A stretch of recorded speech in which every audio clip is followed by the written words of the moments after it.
ఈ రోజు జరుగుతున్నటువంటి రాష్ట్రంలో జరుగుతున్న విషయం ఏంటంటే ఎవ్వరికీ కూడా ఎరువులు అందే పరిస్థితి లేదు. ఈ రోజు గ్రామ స్థాయిలో చూస్తా ఉంటే ఎరువులు ఏ విధంగా అమ్ముతా ఉన్నారంటే రైతు భరోసా కేంద్రంలో ఇదివరకు ఎరువులు అందరికీ కూడా సప్లై చేసేవాళ్ళు.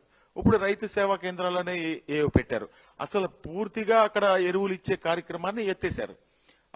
కానీ గ్రామాల్లో ఎప్పుడు అనాదిగా వస్తున్నటువంటి పిఎస్సిఎస్ ఏవైతే పిఎస్సిఎస్లు ఉన్నాయో ఆ పిఎస్సిఎస్లు రైతులు బాగోగులు చూసి, ఎందుకంటే పిఎస్సిఎస్ల యొక్క మనుగడే రైతుల మీద నడుస్తూ ఉంటది.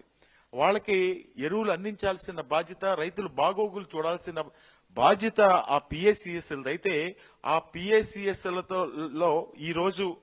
ఒక గ్రామంలో 100 కట్టలు యూరియా వస్తే అక్కడ పరపతున్న వాళ్ళు, లేకపోతే అధికార పార్టీ వాళ్ళు, లేదంటే బ్లాక్ మార్కెటింగ్ చేయటం, ఆ విధంగా యూరియా కనీసం అందని పరిస్థితి. యూరియా 265 రూపాయలు ఉంటే ఈరోజు బ్లాక్ మార్కెటింగ్ లో దాదాపుగా 300 రూపాయలు, 320 రూపాయలు బ్లాక్ మార్కెటింగ్ లో వసూలు చేస్తా ఉన్నారు. అధికారుల యొక్క పర్యవేక్షణ లేదు.